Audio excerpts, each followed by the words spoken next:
जय हिंद दोस्तों, मैं इंजीनियर प्रेम कुमार आस्था मैथमेटिक्स क्लासेस में आप लोग का स्वागत करते हैं। हम आशा करते हैं आप लोग अच्छे से होंगे।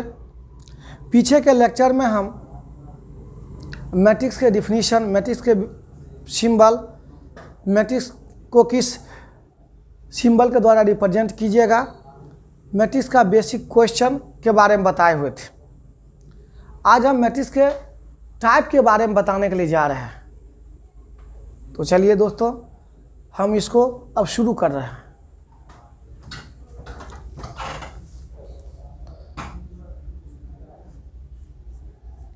टाइप्स ऑफ द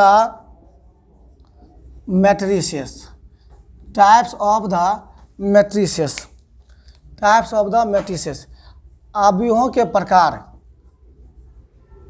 आव्यूहों के प्रकार।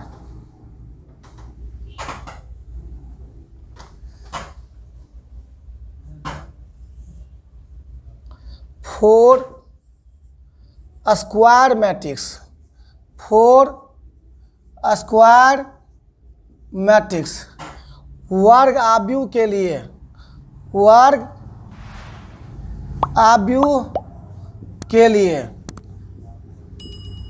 वर्ग आव्यूह के लिए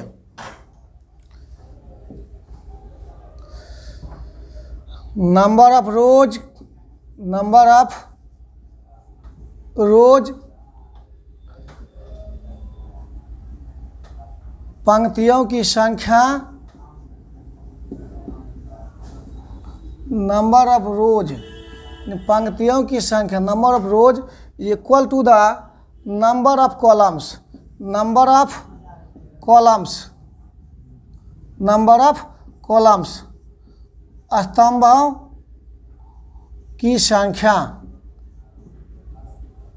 number of rows is equal to the number of columns, पंक्तियों की संख्या जब स्तंभों की संख्या के बराबर होगा तो उस केस में उसको क्या कहिएगा, स्क्वायर मैट्रिक्स कहिएगा। इसको दैट इज करके ऐसे भी आप लिख सकते हैं। ये क्या है, दैट इज है, दैट इज यानी अर्थात m इक्वल टू n, या इसको ये भी लिख सकते हैं i equal to j, m equal to n, और इसको ये भी लिख सकते हैं i इक्वल टू जे। अब इस पर बेस्ड कुछ एग्जाम्पल हम बताने के लिए जा रहे हैं। As for example,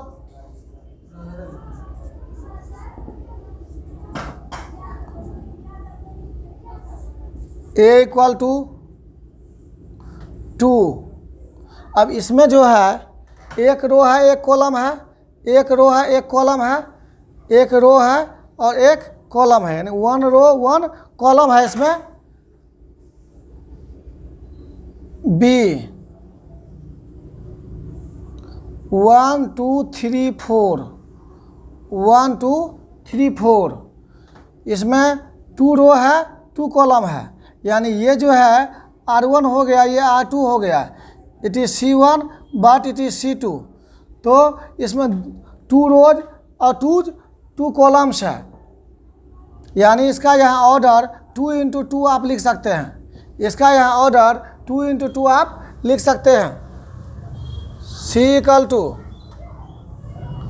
1 2 3 4 0 -1 5 1 7, it is R1, it is R2, it is R3, it is C1, it is C2, it is C3।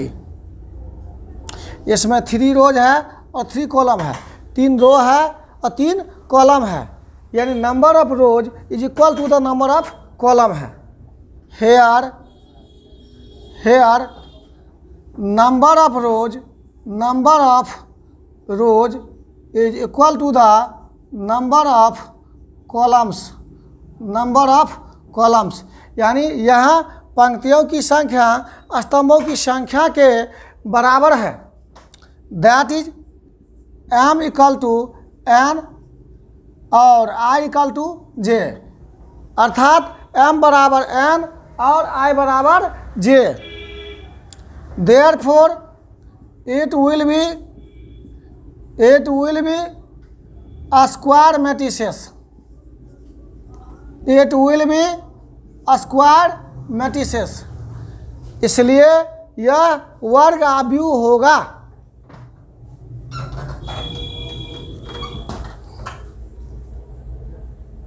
Second, A equal to 1 2 5 7 3 2, B 1 9 4 1 2 8। तो यहाँ ध्यान दीजिए, इसमें ये R1 है और ये क्या है, R2 है। It is C1, it is C2, it is C3। यानी यहाँ इसका जो ऑर्डर होगा, ऑर्डर में हम क्या लिखते हैं, m इंटू n के फॉर्म में लिखते हैं। तो यहाँ 2 इंटू 3 हो जाएगा। और यहाँ देखिए, it is R1, it is R2, it is R3, it is C1, it is C2। यहाँ 3 रोज है और 2 कॉलम्स है। 3 रोज है, 2 क्या है, कॉलम्स है। Here number of rows is not equal to number of columns. यहाँ पंक्तियों की संख्या स्तंभों की संख्या के बराबर नहीं है। Therefore, it will not be a square matrices. A square matrices. इसलिए यह वर्ग आव्यूह नहीं होगा।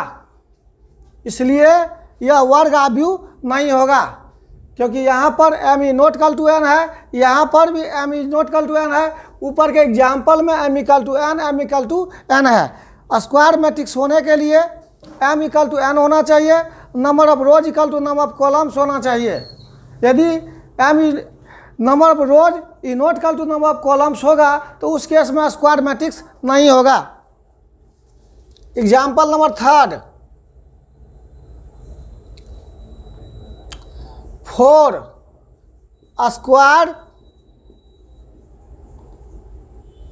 Square matrices. 4 square matrices. 4 square matrices. अब यहाँ पर देखिए 4 ऑप्शन हम देने के लिए जा रहे हैं और इसमें आपको चूज करना है कौन सा ऑप्शन सही होगा। ए में m is not equal to n, B में m greater than n, C में m less than n, D में m इक्वल टू n और i इक्वल टू j। तो यहाँ कौन सा ऑप्शन सही होगा? यहाँ देखिए m is not equal to n है, m n के बराबर नहीं है। Number of rows is not equal to number of columns. ये स्क्वायर मैट्रिक्स का कॉन्सेप्ट नहीं है। स्क्वायर मैट्रिक्स के लिए m इक्वल टू n या i इक्वल टू j होना चाहिए। यहाँ m ग्रेटर देन n कह रहा है, m n से बड़ा है। Number of rows is greater then number of columns. पंक्तियों की संख्या स्तंभों की संख्या से ज़्यादा है। m less than n, number of rose less than that number of columns. तो ये भी चॉइस पॉसिबल नहीं होगा, संभव नहीं होगा। तो यहाँ पर एक ही चॉइस पॉसिबल होगा, डी नंबर, यानी only option D is correct. Only option D is correct, यानी m इक्वल टू n और i equal to j।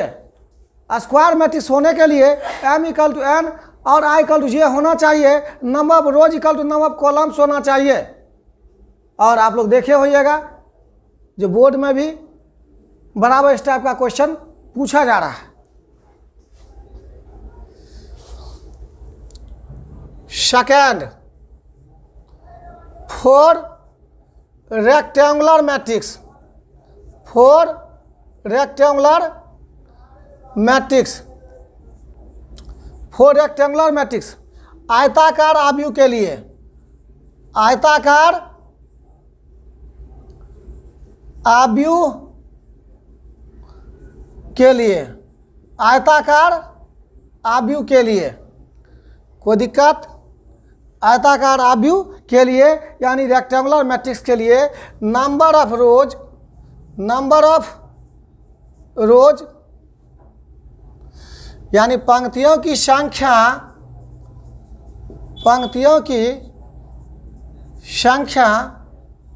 Is not equal to number of columns, स्तंभों की संख्या। नंबर ऑफ कॉलम्स मीन्स क्या हो जाएगा? स्तंभों की संख्या। किसकी संख्या? नंबर ऑफ कॉलम्स, स्तंभों की संख्या। यानी आप ये कह सकते हैं m is not equal to n, और इसको ये भी बोल सकते हैं I is not equal to j, I is not equal to j, यानी m is not equal to n और I is not equal to j। Number of rows is not equal to number of columns. तो उस case में ये rectangular matrix होगा, उस case में ये क्या होगा? रेक्टेंगुलर मैट्रिक्स होगा। और आप जानते हैं रेक्टेंगुलर मैट्रिक्स होने के लिए m is not equal to n होना चाहिए या I is not equal to j होना चाहिए। अब इस पर बेस्ड कुछ एग्जाम्पल देख लीजिए।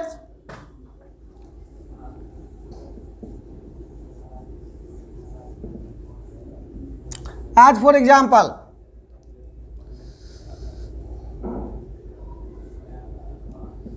f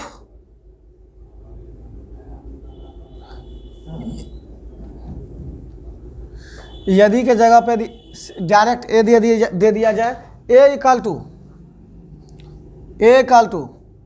1 2। इसमें ध्यान दीजिए, जो इसमें 1 रो है यानी R1 है, ये क्या है? C1 है, ये C2 है। तो ऑर्डर लिखने के लिए m इंटू n के फॉर्म में लिखते हैं तो 1 रो 2 कॉलम, 1 रो 2 कॉलम्स हो जाएगा।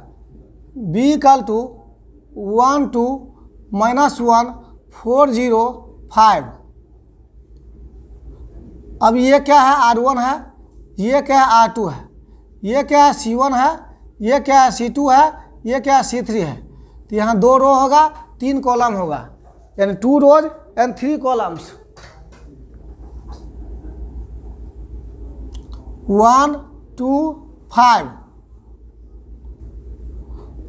Eighty R1, at R2, at R3, ये क्या है? C1 है। तो यहाँ 3 रोज और 1 कॉलम होगा, यानी 3 रो और 1 कॉलम होगा। Here m is not equal to n और I is not equal to j। ये जो है m है, m के जगह पर है, ये n के जगह पर है, mn बराबर नहीं है। ये जो है m के जगह पर है, ये n के जगह पर है, दोनों इक्वल नहीं है। ये m के जगह पर है, ये n के जगह पर है। Here m is not equal to n और I is not equal to j। यहाँ m n के बराबर नहीं है या I j के बराबर नहीं है। Therefore it will be rectangular matrices। It will be rectangular matrices या रेक्टेंगुलर मैट्रिसेस होगा। यानी कहने के मीन्स इसलिए यह आयताकार आव्यूह होगा। मैट्रिसेस इसलिए है, मोर देन 1 मैट्रिक्स के लिए हम मैट्रिसेस का प्रयोग करते हैं। Matrices is plural word. Matrices क्या है? प्लूरल वर्ड है। मैट्रिक्स क्या है? सिंगुलर वर्ड है।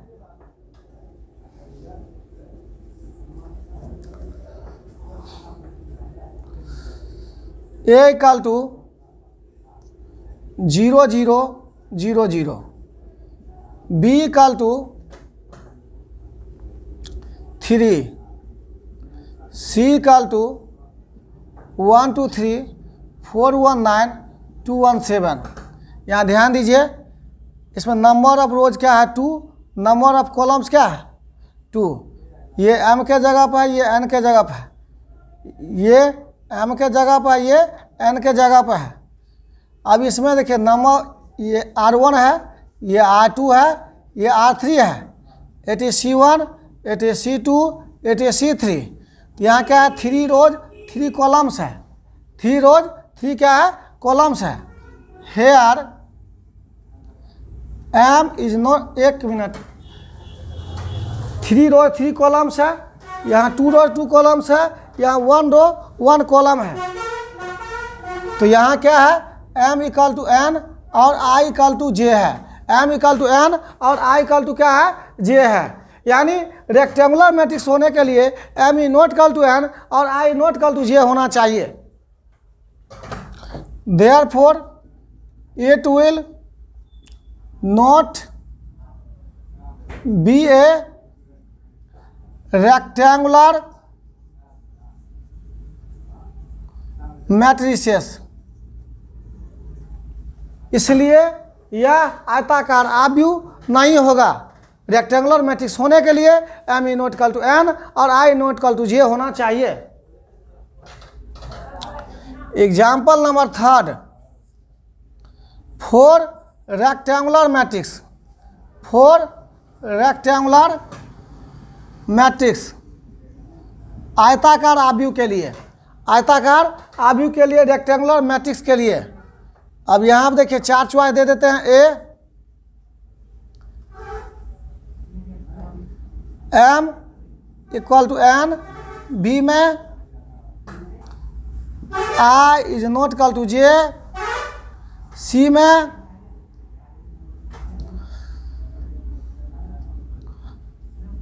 i is not equal to m, D में m is not equal to j, E में नन, ई में क्या none. For rectangular matrix, rectangular matrix के लिए आप जानते हैं m is not equal to n होना चाहिए। यहाँ m इक्वल टू n है तो ये चॉइस पॉसिबल नहीं होगा। यहाँ देखिए i not equal to j, आपको मालूम है जो नंबर ऑफ रो को i से भी m से भी डिनोट किया जाता है और j को n से डिनोट किया जाता है। i को m से और j को n से डिनोट किया जाता है। तो m is not equal to n है, तो इस केस में ये पॉसिबल होगा। किसके लिए पॉसिबल होगा? रेक्टेंगुलर मैट्रिक्स के लिए पॉसिबल होगा। अब यहाँ देखिए रो को i से और m से दोनों से डिनोट किया जाता है। तो यहाँ जो भी यहाँ दोनों साइड जो लिखे हैं दोनों रो के बारे में ही लिखा गया है, इसलिए ये चॉइस पॉसिबल नहीं होगा। अब m is not equal to j, m is not equal to j, यानी ये चॉइस जो है पॉसिबल होगा। m is not equal to j, m j के बराबर नहीं है। j मीन्स होता है यहाँ पर समझिए n, तो m is not equal to n हो गया। तो ये चॉइस क्या होगा? पॉसिबल होगा, संभव होगा, कोई दिक्कत।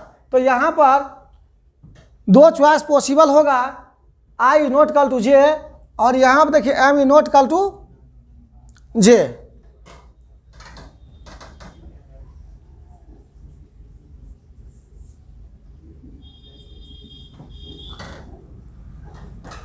For horizontal matrix, for horizontal matrix,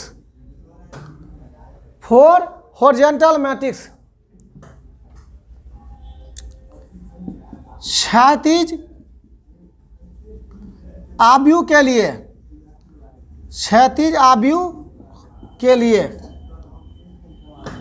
क्षैतिज आव्यूह के लिए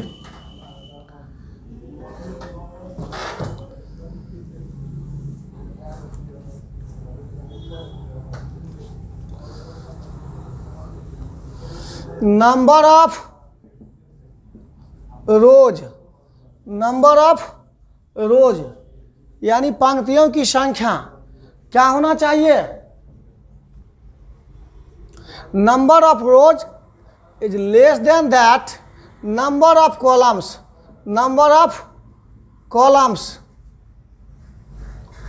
पंक्तियों की संख्या, किसकी संख्या? पंक्तियों की संख्या, और नंबर ऑफ कॉलम्स में स्तंभों की संख्या, स्तंभों की संख्या यानी पंक्तियों की संख्या क्या होगा, छोटा होगा स्तंभों की संख्या के नंबर ऑफ रोज ये less than that number of columns. या इसको ये भी लिख सकते हैं दैट इज मीन्स अर्थात एम लेस देन एन, या इसको ये भी कह सकते हैं i less than j, m less than n, या इसको आप ये भी कह सकते हैं i less than j. As for example, उदाहरण के लिए ए इक्वल टू 1 2 3। अब इसमें ये क्या है, R1 है, ये C1 है, ये C2 है, ये C3 है। इसमें एगो रो है, 3 गो कॉलम है, तो इसका ऑर्डर क्या हो जाएगा, 1 into 3 हो जाएगा।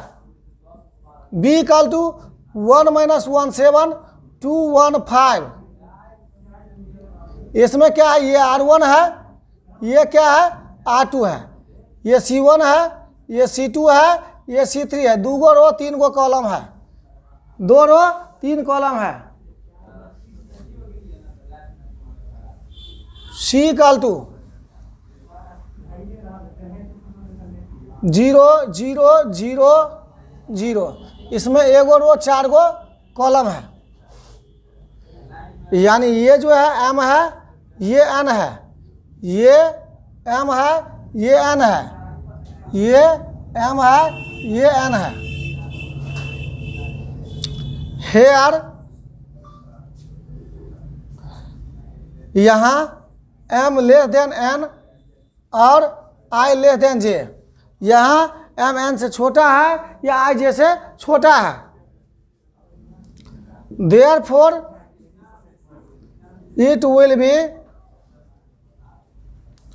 horizontal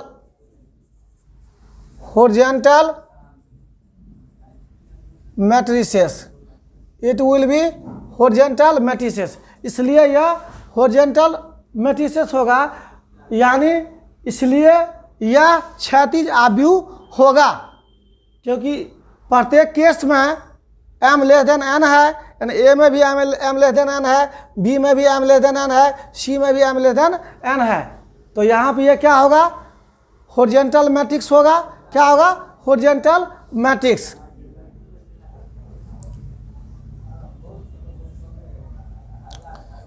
A equal to 1 2 3 4। तो इसमें देखिए ये R1 है, ये R2 है, ये C1 है, ये C2 है। इसमें 2 रो 2 कॉलम है, 2 रो 2 कॉलम्स। B 1 3, ये R1 है, ये R2 है, ये C1 है। 2 रोज है और कॉलम कितना है, 1 है। M के जगह पर N के जगह पर, M के जगह पर N के जगह पर 1 2 5 4 9 7। ये क्या है, R1, ये R2, ये R3, ये C1, ये C2। इसमें 3 रोज और 2 कॉलम्स है, 3 रोज 2 columns.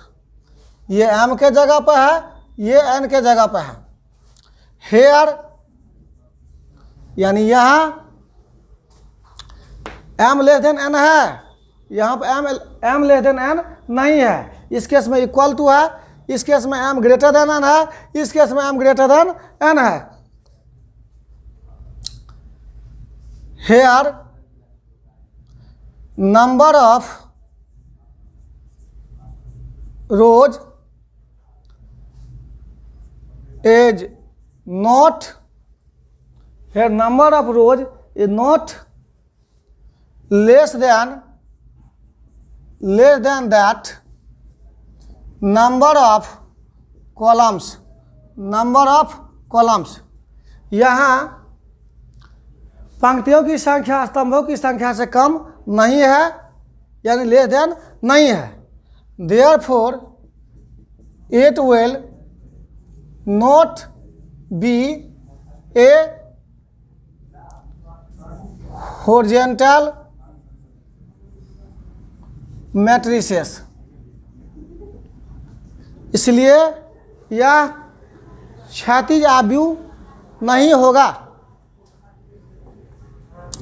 Example number 3, for horizontal matrix, for horizontal matrix. अब एम देखिए, m equal to n, m equal to n, B में देखिए m E not equal to n, C में देखिए m greater than n, D में देखिए आई less than जे, ई में देखिए नन। यह ध्यान दीजिए, for horizontal matrix, horizontal matrix के लिए एम क्या होना चाहिए, एम लेस देन एन होना चाहिए या आई लेस देन जे होना चाहिए। तो यहाँ पर एम इक्वल टू एन है, ये चॉइस पॉसिबल नहीं होगा। M E not equal to N है, तो यहाँ पर क्या है, ये भी चॉइस पॉसिबल नहीं होगा।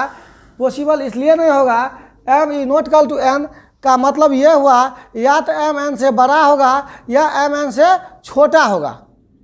तो हमको ये क्लियर कट मालूम यहाँ पर नहीं है कि एम एन से छोटा ही है। M is greater than N, तो ये चॉइस पॉसिबल वैसे भी नहीं होगा क्योंकि इसका condition M less than N होता है। आई लेस देन जे, अब यहाँ पे देखिए आई लेस देन जे, ये चॉइस पॉसिबल है। आई लेस देन जे का मतलब ये हुआ एम लेस देन क्या है, एन है। नंबर ऑफ रोज यानी पंक्तियों की संख्या स्तंभों की संख्या से कम है। तो ये choice only option D is correct. ये जो है नहीं होगा, ये तब ये होता जब इसमें से एक भी चॉइस पॉसिबल नहीं होता। आप लोग देखे होइएगा कहीं कहीं नोटा का, कहीं कहीं आप नोटा देखते होइएगा। जैसे आप लोग इलेक्शन में जाते होइएगा तो वहाँ एक नोटा का बटन भी रहता है। नोटा का क्या मीनिंग होता है? नोटा का ये मीनिंग होता है नन ऑफ द एबव, ऊपर में से कोई नहीं, यानी ऊपर में जो भी कैंडिडेट होता है उसमें से आप एक को भी सिलेक्ट नहीं किए हैं। और नोट मीन्स क्या होता है? नहीं होता है। नोट मीन्स नहीं। क्लास में हम टाइप्स ऑफ द मैट्रिसेस के बारे में बताए हैं, आव्यूहों के प्रकार के बारे में बताए हैं, जिसमें पहला टाइप स्क्वायर मैट्रिक्स के बारे में बताया, वर्ग आव्यूह के बारे में बताया है, उसके कॉन्सेप्ट को लिखा है, उसके कंडीशन को लिखा है, उस पर बेस्ट एग्जाम्पल दिए। उसके बाद हम रेक्टेंगुलर मैट्रिक्स के बारे में बताए, रेक्टेंगुलर मैट्रिक्स का क्या कंडीशन होता है, क्या क्या एग्जाम पॉसिबल हो सकता है, उसके बारे में बताए। उसके जस्ट बाद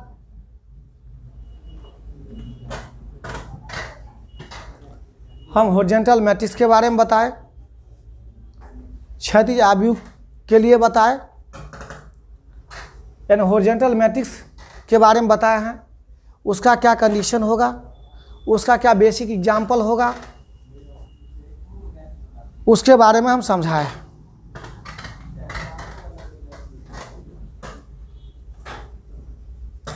तो यदि किसी भी स्टूडेंट को टाइप्स ऑफ द मैट्रिसेस से यदि किसी भी टाइप का कोई प्रॉब्लम होगा तो आप मेरे यूट्यूब चैनल आस्था मैथमेटिक्स क्लासेस पर कमेंट कर सकते हैं, जिससे उसका सॉल्यूशन आसानी से मिल सके। तो चलिए दोस्तों, आज के क्लास को हम यहीं पर एंड करते हैं, फिर मिलते हैं नेक्स्ट क्लास में। तब तक के लिए thank you, have a nice day.